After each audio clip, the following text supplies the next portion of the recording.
नया topic start करेंगे, electronic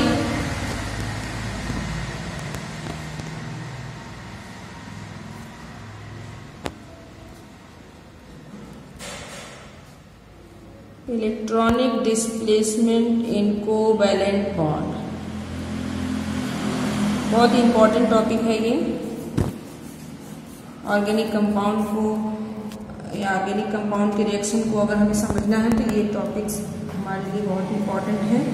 electronic displacement in covalent bond, तो हमें ये देखिए क्या कह रहा है, इलेक्ट्रॉनों का डिस्प्लेसमेंट कोवैलेंट बॉन्ड में किस तरह से होता है। तो हम डिस्कस कर रहे हैं electronic displacement in covalent bond. तो इसमें हम सबसे पहले समझेंगे कि कोवैलेंट बॉन्ड क्या होता है, कोवैलेंट बॉन्ड कैसे बनते हैं। तो कोवैलेंट बॉन्ड कैसे बनते हैं, केमिकल बॉन्डिंग चैप्टर में इसको हम डिटेल से देखेंगे। तो फिलहाल हम देखते हैं कि कोवैलेंट बॉन्ड क्या है, कैसे बनता है। कोवैलेंट बॉन्ड कैसे बनता है, sharing of electron. Sharing of electron कहने का मतलब है कि कोवैलेंट बॉन्ड का फॉर्मेशन इलेक्ट्रॉनों के शेयरिंग से बनता है। पहली कंडीशन कि इसमें इलेक्ट्रॉनों की शेयरिंग होगी तो कोवैलेंट बॉन्ड बनेगा। दूसरा सेकंड क्या होगा, इलेक्ट्रॉनों की शेयरिंग तो होगी लेकिन इक्वल नंबर ऑफ शेयरिंग होगी। कहने का मतलब ये कि हमें कोई भी बॉन्ड बनाना हो, जैसे हमारे पास दो एटम है ए और बी, दो एटम है ए और बी, तो दोनों इक्वल नंबर में इलेक्ट्रॉन शेयर करते हैं। कोवैलेंट बॉन्ड में इलेक्ट्रॉनों की शेयरिंग होती है और दोनों एटम जो हैं, कोई भी एटम जिनके बीच में कोवैलेंट बॉन्ड बन रहा है, तो दोनों एटम अपने शेयरिंग में equal number of electron participate करते हैं। जैसे ए ने अपने एक इलेक्ट्रॉन दिए तो बी के भी एक इलेक्ट्रॉन होंगे, और जब एक एक इलेक्ट्रॉन शेयरिंग में भाग लेते हैं तो टोटल नंबर ऑफ इलेक्ट्रॉन कितने हो गए, 2, और 2 इलेक्ट्रॉन का मतलब होता है, 2 इलेक्ट्रॉन का मतलब सिंगल बॉन्ड, और 4 electron double bond, 6 electron sharing में भाग लेंगे तो मतलब हमारा ट्रिपल बॉन्ड बनता है। तो यहाँ पर आप देख रहे हैं कि दो इलेक्ट्रॉन शेयरिंग में भाग ले रहे हैं। एटम ए और एटम बी दोनों ही अपने equal number of electron sharing में दे रहे हैं। तो यहाँ पर इनके बीच में क्या बॉन्ड बन गया, सिंगल बॉन्ड। तो कहने का मतलब है कि covalent bond formed by sharing of electron and during sharing shared electrons are equal. कहने का मतलब बोथ एटम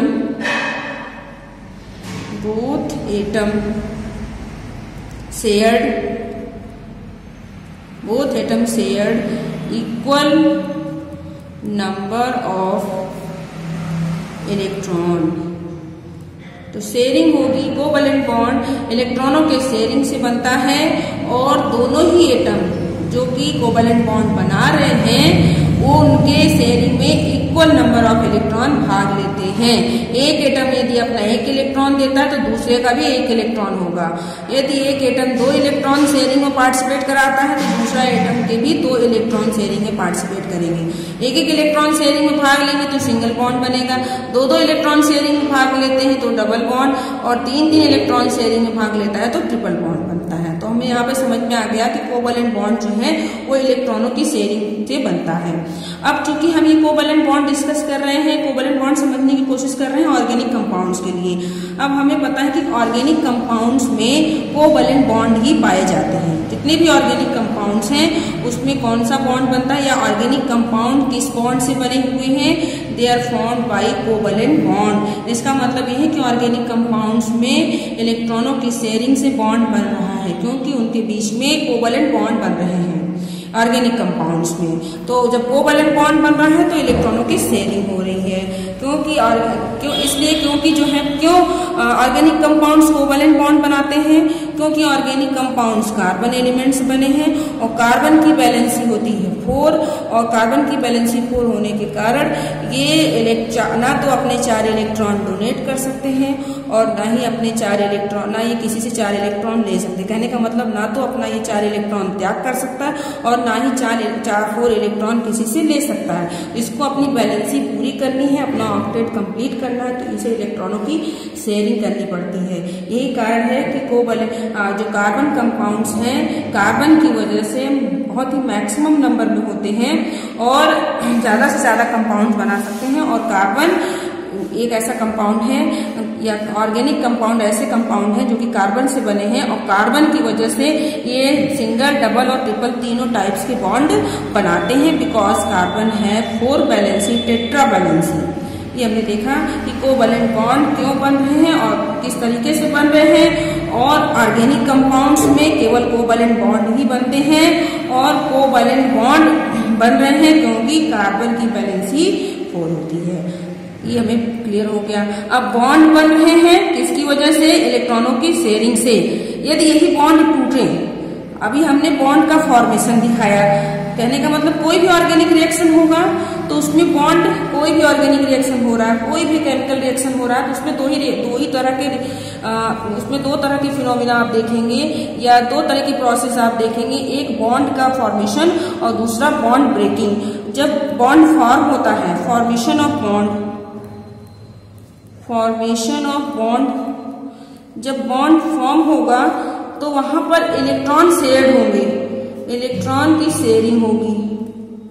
जब बॉन्ड फॉर्म होगा तो इलेक्ट्रॉन की शेयरिंग होगी, इलेक्ट्रॉन आपस में शेयर्ड होंगे और बॉन्ड बनेगा, सिंगल, डबल या ट्रिपल, या फिर एक प्रोसेस हो गया कि फॉर्मेशन ऑफ बॉन्ड, तो बॉन्ड बनेगा तो इलेक्ट्रॉन की शेयरिंग होगी, और दूसरा होता है ब्रेकिंग ऑफ बॉन्ड।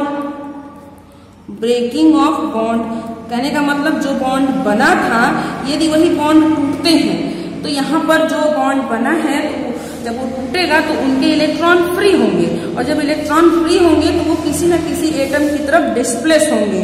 तो ब्रेकिंग ऑफ बॉन्ड की वजह से क्या होते हैं? इलेक्ट्रॉन फ्री हो जाते हैं। इलेक्ट्रॉन फ्री होते हैं तो इलेक्ट्रॉन का डिस्प्लेसमेंट होने लगता है। कहने का मतलब ये है कि जब बॉन्ड बना, जब कोवैलेंट बॉन्ड बना तो दोनों एटम ने अपने इक्वल इलेक्ट्रॉन शेयर किए, बट जब बॉन्ड टूटा तो वो इलेक्ट्रॉन टूटने पे निकलते हैं। तो निकलने का मतलब जब वो निकलेंगे तो हमें ये देखना है कि जब वो बॉन्ड टूटता है तो वो इलेक्ट्रॉन जो है वो दोनों एटम पर इक्वल नंबर में जा रहे हैं या किसी एक ही एटम की तरफ डिस्प्लेस हो रहे हैं। तो एक की तरफ डिस्प्लेस हो रहे हैं दोनों एटम, तो दोनों इलेक्ट्रॉन, तो दूसरे एटम को इलेक्ट्रॉन क्यों नहीं मिल रहा है या इस तरह का डिस्प्लेसमेंट क्यों हो रहा है? क्योंकि भाई कहने का मतलब ये है कि यदि 2 व्यक्ति हैं और दोनों ने उन्होंने कुछ स्टार्ट किया और अपनी बराबर संख्या में अपनी चीजों को शेयर किया, तो जब वो चीज वहां से हटती है तो दोनों को इक्वल नंबर में वो चीजें मिलनी चाहिए। लेकिन यहाँ पर दोनों एटम ने अपने एक इलेक्ट्रॉन दिए या अपने बराबर संख्या में इलेक्ट्रॉन दिए जब बॉन्ड बनाना था, लेकिन जब उनके बॉन्ड टूटे तो कोई जरूरी नहीं है कि दोनों को बराबर संख्या में इलेक्ट्रॉन मिलेंगे, या बराबर मिल भी सकते हैं और नहीं भी मिल सकते हैं। दोनों इलेक्ट्रॉन किसी एक एटम की तरफ ट्रांसफर हो सकता है, एक एटम की तरफ डिस्प्लेस हो सकता है, दूसरे को एक भी इलेक्ट्रॉन ना मिले।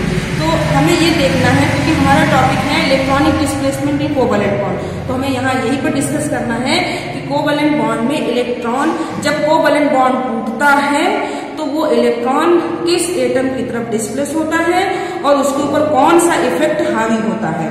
तो electronic displacement in covalent bond के आधार पर 4 टाइप्स के इफेक्ट हैं। 4 टाइप्स ऑफ इफेक्ट हैं हमारे पास। 4 टाइप्स के इफेक्ट हैं और हमें 1 बाय 1 इनको डिस्कस करना है कि इलेक्ट्रॉनों के डिस्प्लेसमेंट जब कोवैलेंट बॉन्ड में हो रहा है तो कौन कौन से इफेक्ट जनरेट हो रहे हैं और किस तरीके से हो रहे हैं और इलेक्ट्रॉन किस तरफ डिस्प्लेस हो रहा है, हमें यहाँ पर देखना है। तो वो 4 टाइप के इफेक्ट्स कौन कौन से यहाँ पर देखेंगे?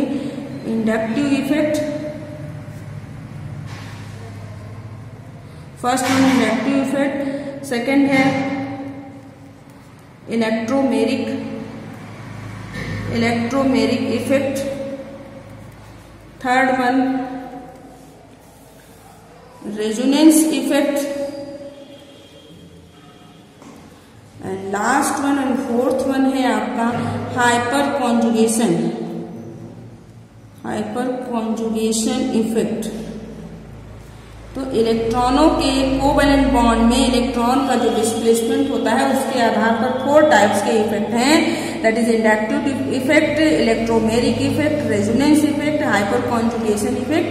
अब हम इस इफेक्ट को 1 बाय 1 डिस्कस करेंगे किस तरीके से कोवैलेंट बॉन्ड में इलेक्ट्रॉनों का डिस्प्लेसमेंट हो रहा है। तो फर्स्ट हमारी यहाँ पर हेडिंग होगी that is inductive effect. Inductive effect क्या होता है और किस तरीके से होता है? तो चूंकि अभी हम लोगों ने स्टडी किया, मैंने बताया कि कोवैलेंट बॉन्ड कैसे बनता है due to sharing of electron. अब इलेक्ट्रॉनों की शेयरिंग जो है, जब कोवैलेंट बॉन्ड बनेगा तो इलेक्ट्रॉनों की जब शेयरिंग होगी तो वो दो सिमिलर एटम के बीच में भी हो सकती है, और दो डिफरेंट एटम डिसिमिलर एलिमेंट के बीच में भी हो सकती है, सिमिलर एलिमेंट के बीच में भी हो सकती है। यदि हम एग्जाम्पल के तौर पे हम देखते हैं, यदि हमारे पास दो सिमिलर एटम हैं, जैसे हाइड्रोजन, और इनके बीच में इलेक्ट्रॉनों की शेयरिंग हो रही, तो हाइड्रोजन के पास एक इलेक्ट्रॉन है, दूसरे हाइड्रोजन के पास भी एक इलेक्ट्रॉन है। जब दो एक जैसे एलिमेंट होंगे, जब दो एक जैसे एटम होंगे, तो दो सिमिलर एटम के बीच में इलेक्ट्रॉनों की शेयरिंग होगी, तो वो इलेक्ट्रॉन इन दोनों एटम के बीच में ही रहते हैं। वो दोनों इलेक्ट्रॉन जो हैं, जब दो आपके सिमिलर इलेक्ट्रॉन एटम होंगे तो उनके इलेक्ट्रॉन शेयरिंग में जब भाग लेते हैं तो दोनों एटम के बीच में होते हैं, पहला। दूसरा, ऐसा क्यों होता है? क्योंकि दो सिमिलर एटम है और दोनों की इलेक्ट्रोनेगेटिविटी एक जैसी है, दोनों की प्रॉपर्टी एक जैसी है, इसलिए दोनों के इलेक्ट्रॉन बीच में रहेंगे, वो किसी एक की तरफ डिस्प्लेस नहीं होंगे। इसी तरीके से यदि हम दो डिसिमिलर एटम लेते हैं, जैसे हाइड्रोजन ले लिया और क्लोरीन ले लिया, हाइड्रोजन ने अपने एक इलेक्ट्रॉन शेयरिंग में पार्टिसिपेट कराए, क्लोरीन ने भी अपने एक इलेक्ट्रॉन शेयरिंग में पार्टिसिपेट कराए, तो इनके बीच का जब बॉन्ड टूटेगा तो इलेक्ट्रॉन हाइड्रोजन की बजाय क्लोरीन की तरफ शिफ्ट होगा, इलेक्ट्रॉन क्लोरीन की तरफ शिफ्ट होगा। क्यों इलेक्ट्रॉन क्लोरीन की तरफ शिफ्ट होगा? क्योंकि क्लोरीन मोर इलेक्ट्रोनेगेटिव एलिमेंट, क्योंकि chlorine more electronegative atom than hydrogen. Chlorine की इलेक्ट्रोनेगेटिविटी ज्यादा है हाइड्रोजन के कंपेरिजन में, इसलिए इलेक्ट्रॉन उस तरफ शिफ्ट होंगे जिधर इलेक्ट्रोनेगेटिविटी ज्यादा होगी। तो कहने का मतलब है, जो दो एक जैसे एटम हुए तो इलेक्ट्रॉन दोनों एटम के बीच में होगा, बॉन्ड टूटने पर दोनों को इलेक्ट्रॉन इक्वल नंबर में मिलेंगे, दोनों के बीच में इलेक्ट्रॉन होगा। बट यदि दो डिफरेंट टाइप के एटम है तो इलेक्ट्रॉन बॉन्ड टूटने पर इलेक्ट्रॉन उस एटम की तरफ जाता है जिसकी इलेक्ट्रोनेगेटिविटी ज्यादा होती है। जैसे यहाँ पर ये बॉन्ड टूटता है तो यहाँ पर ये इलेक्ट्रॉन क्लोरीन की तरफ जाएगा, हाइड्रोजन की तरफ इलेक्ट्रॉन नहीं जाएगा, बिकॉज जब बॉन्ड टूटता है तो electron displace towards more electronegative atom, lower electronegative atom towards more electronegative, lower electronegative atom से मोर इलेक्ट्रोनेगेटिव एटम की तरफ इलेक्ट्रॉन डिस्प्लेस होते हैं। अब हम डिस्कस करेंगे व्हाट इज इंडक्टिव इफेक्ट, या इंडक्टिव इफेक्ट में क्या होता है। तो हमने ये चीज देखा, अब यहाँ पर देखेंगे। देखिए, इसमें हम देखते हैं कि इंडक्टिव इफेक्ट क्या है। It is a permanent effect, यह एक प्रकार का परमानेंट इफेक्ट है। कहने का मतलब ये ऑर्गेनिक कंपाउंड में ये इफेक्ट परमानेंट होता है, पहला। दूसरा, ये परमानेंट इफेक्ट है, और सबसे इम्पोर्टेंट बात कि ये इफेक्ट जो है सिंगल बॉन्ड, जहां पर कोवैलेंट बॉन्ड सिंगल बॉन्ड के फॉर्म में है, वहां पर ये इंडक्टिव इफेक्ट होता है। और यहाँ पर क्या होता है, डिस्टेंस डिपेंडेंट है, ये डिस्टेंस डिपेंडेंट,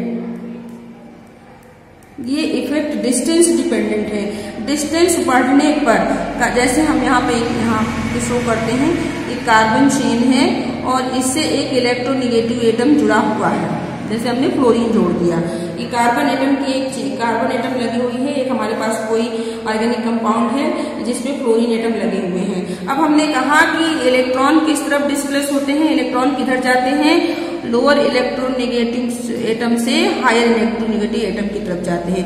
तो ये इनके बीच का, क्योंकि ये सेम एलिमेंट है तो यहाँ इलेक्ट्रॉनिक डिस्प्लेसमेंट नहीं, इलेक्ट्रॉनिक डिस्प्लेसमेंट यहाँ पर होगा और इलेक्ट्रॉन डिस्प्लेस्ड होंगे फ्लोरीन की तरफ। इलेक्ट्रॉन किस तरफ जाएंगे, फ्लोरीन, क्योंकि फ्लोरीन जो है मोर इलेक्ट्रोनेगेटिव है देन कार्बन, तो इसके ऊपर पार्शियल नेगेटिव चार्ज आ जाता है मोर इलेक्ट्रोनेगेटिव एटम की तरफ, और जो लेस इलेक्ट्रोनेगेटिव एटम है उनके ऊपर पार्शियल पॉजिटिव चार्ज आ जाता है।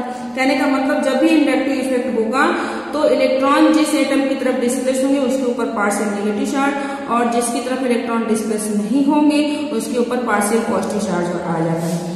उसके बाद जैसे ही हम इस कार्बन से दूसरे कार्बन की तरफ, कहने का मतलब इलेक्ट्रोनेगेटिव एटम से जैसे ही दूरी बढ़ती जाएगी, इलेक्ट्रोनेगेटिव एटम से मोर इलेक्ट्रोनेगेटिव एटम से लेस इलेक्ट्रोनेगेटिव एटम की दूरी जैसे ही बढ़ती जाएगी, इंडक्टिव इफेक्ट जो है वो कम होता जाएगा। तो यहाँ पर पार्शियल पॉजिटिव चार्ज, जब हम इस कार्बन से इस कार्बन की तरफ आएंगे तो हमारा पार्शियल पॉजिटिव चार्ज और कम हो जाएगा, मतलब इंडक्टिव इफेक्ट कम होगा।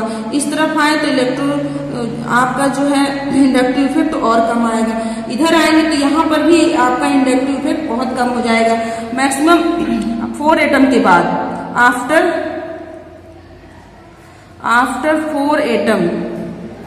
4 एटम इंडक्टिव इफेक्ट 0 हो जाता है। Inductive effect become zero. 4 atom के बाद इलेक्ट्रोनेगेटिव एटम से चौथे कार्बन एटम पर इंडक्टिव इफेक्ट का असर बिल्कुल 0 हो जाता है। कहने का मतलब इलेक्ट्रोनेगेटिव एटम से कार्बन के चेन की दूरी बढ़ने पर इंडक्टिव इफेक्ट कम होता है, और कार्बन एटम से इलेक्ट्रोनेगेटिव एटम के बीच की दूरी कम होने पर आपका इंडक्टिव इफेक्ट बढ़ने लगता है। तो आप देख रहे हैं कि किस तरीके से इंडक्टिव इफेक्ट हो रहा है। फिर नेक्स्ट देखेंगे, इंडक्टिव इफेक्ट को आई इफेक्ट भी कहते हैं। इंडक्टिव इफेक्ट को हम आई इफेक्ट भी कहते हैं। इंडक्टिव इफेक्ट को आई इफेक्ट कहते हैं। और देखिए नेक्स्ट इंडक्टिव इफेक्ट क्या है, that is displacement of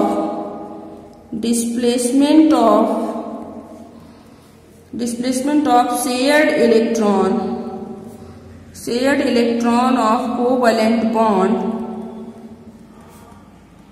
displacement of shared electron of covalent bond towards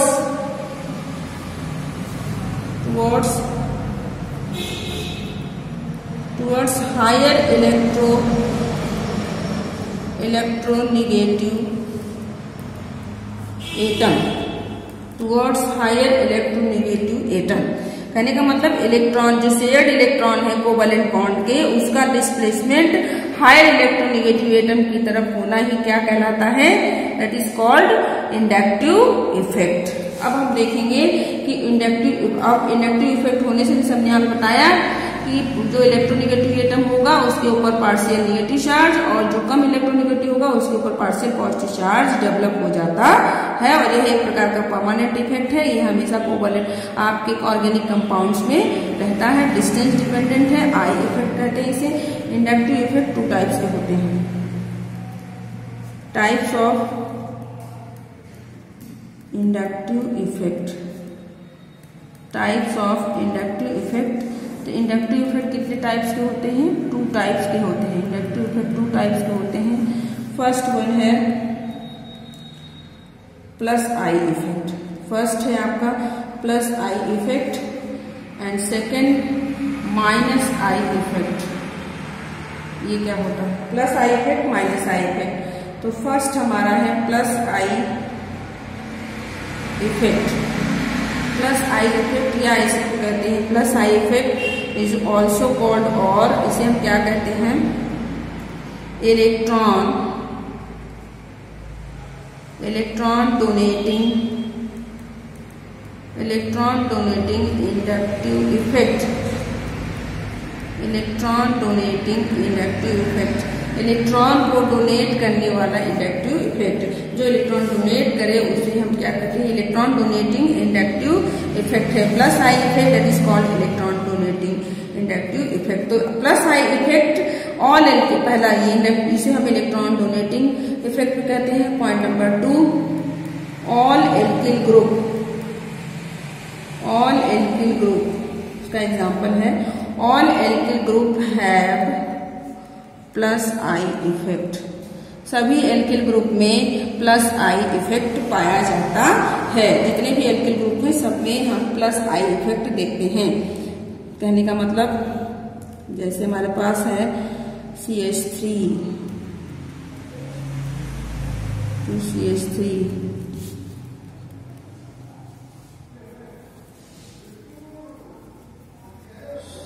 CH,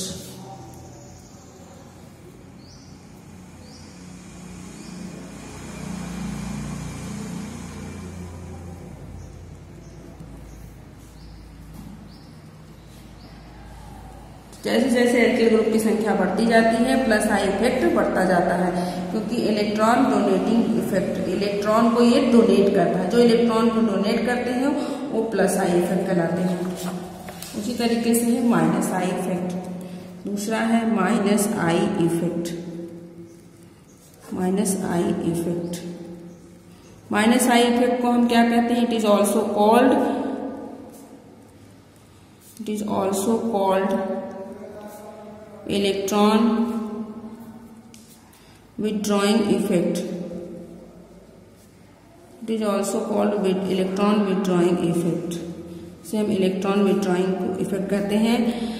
minus I effect